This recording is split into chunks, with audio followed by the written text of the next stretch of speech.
Saudara-saudara yang terkasih dalam Tuhan, kita tahu bahwa sebenarnya sejak semula jemaat Kristen itu muncul dari dua kalangan. Yang pertama dari kalangan Yahudi. Orang-orang Yahudi yang menjadi percaya, yaitu mulai dari 12 murid Yesus, para rasul, lalu 70 murid Yesus yang disebutkan dalam Lukas pasal 10, dan kemudian menyebar ke bangsa lain yang pangkalan pertamanya adalah Antioquia. Jadi ada dua jemaat. Yang pertama adalah umat Kristen Yahudi di Yerusalem, yang dalam sejarah gereja dipimpin oleh Rasul Yakobus, saudara Kristus. Yang kedua adalah jemaat di Antioquia. Jemaat di Antioquia itu adalah pengembangan Injil untuk bangsa bukan Yahudi. Kita membaca ada dua istilah yang diterapkan untuk dua kelompok murid Yesus ini. Yang pertama, murid-murid Yesus yang ada di Yerusalem, murid-murid Yesus yang berlatar belakang Yahudi, yang pusatnya di Yerusalem, disebut orang-orang Nosrim. Nosrim dalam bahasa Ibrani diterjemahkan menjadi bahasa Arab dan Indonesia Nasrani. Ini disebutkan di dalam Kisah Rasul pasal 24 ayat 5. Di mana Paulus disebut sebagai salah seorang dari pimpinan atau pemimpin sekte Nasrani. Dan kata Nasrani ini berasal dari kata Nazaret, pengikut Yesus orang Nazaret. Sekalipun nanti pada abad keempat Masehi, Nasrani ini dipakai sebagai nama bidat Kristen, sehingga kata itu tidak akrab lagi di telinga orang Kristen sekarang, karena untuk membedakan kekristenan yang benar dan bidat Kristen dari Mesopotamia yang memakai nama yang sama, yaitu Nasrani. Sebelumnya kata Nosrim itu artinya netral, artinya pengikut Yesus orang Nazaret yang berasal dari kalangan Yahudi.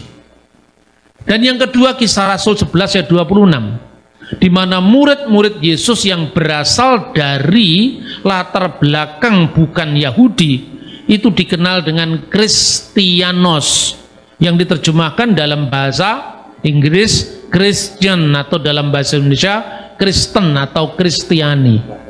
Jadi umat Kristiani ini mula-mula, Kristianos ini mula-mula jamaknya Kristianoi, orang-orang yang menjadi pengikut Yesus yang adalah Kristus, maka disebut Kristiani. Ini pusatnya di Antioquia. Antioquia itu dulu masuk wilayah Syria Raya, yang sekarang ini masuk wilayah Turki, yang beberapa saat lalu terjadi gempa besar itu. Nah, dua kelompok inilah yang menjadi pengikut Yesus mula-mula. Dari kelompok Antioquia yang disebut kelompok Yahudi, kelompok non-Yahudi inilah gereja kemudian berkembang ke Roma, ke Alexandria, ke Konstantinopel, bahkan ke seluruh dunia. Sementara dari Yerusalem itu memiliki sejarah tersendiri. Nah, apa yang menjadi penekanan dari pembahasan dua kelompok ini sangat-sangat penting untuk kita bisa memahami sejarah pekabaran Injil mula-mula. Dari kalangan orang-orang Kristen Yahudi yang berpusat di Yerusalem, ini pun masih terbagi jadi dua kelompok. Ini bisa kita baca misalnya di Kisah Rasul pasal 6 ayat 1, di mana disebutkan di sana ada orang-orang yang menjadi pengikut Yesus yang berasal dari orang Yahudi yang berbahasa Yunani dan orang Yahudi yang berbahasa Ibrani. Orang Ibrani itu adalah orang-orang Yahudi yang berbahasa Aramaik. Misalnya kata Maranatha, Gabata, Efata, Talitakum, Eli Eli lama sabaktani, itu bahasa Aramaik. Tapi juga ada orang Yahudi yang berbahasa Yunani. Karena apa? Sejak abad ketiga sebelum Masehi, ketika Alexander Agung menaklukkan Timur Tengah, Alexandria yang ada di Mesir itu menjadi pusat pengembangan orang-orang Yahudi yang berbahasa Yunani. Ketika Alkitab kita diterjemahkan dalam bahasa Yunani yang dikenal dengan Septuaginta, dari situlah kita mengenal ungkapan-ungkapan dalam bahasa Yunani yang akhirnya menyebar dan itu menjadi salah satu dari pengikut Yesus juga. Misalnya Markus. Markus itu adalah termasuk 70 murid Yesus. Dia tidak termasuk 12 rasul, tapi dia termasuk 70 murid Yesus. Bayangkan, namanya aja sudah kelihatan. Nama aslinya Yohanes. Yohanes itu ejaan Yunani dari kata Yohanan dalam bahasa Ibrani. Ibunya namanya Maryam, Maria, disebutkan dalam Kisah Rasul pasal 10. Tapi dia disebut Markus. Markus itu bahasa Latin. Kalau waktu itu orang Yahudi namanya bahasa Latin, berarti dia orang terpelajar. Minimum selain bahasa Yunani, dia menguasai bahasa Latin sebagai bahasa administrasi kerajaan Roma saat itu. Bahasa Yunani adalah lingua franca, bahasa internasional saat itu. Bahasa Aram adalah bahasa sehari-hari yang dipakai oleh Yesus dan murid-muridnya di Yudea. Bahasa Ibrani adalah bahasa klasik untuk pengajaran kitab Torah, kitab nabi-nabi, dan tulisan-tulisan suci yang lain yang oleh kita orang Kristen kita namakan Perjanjian Lama. Jadi kitab Perjanjian Lama Kristen itu sama dengan Tanakh Yahudi, Torah, Nevim, Ketuvim.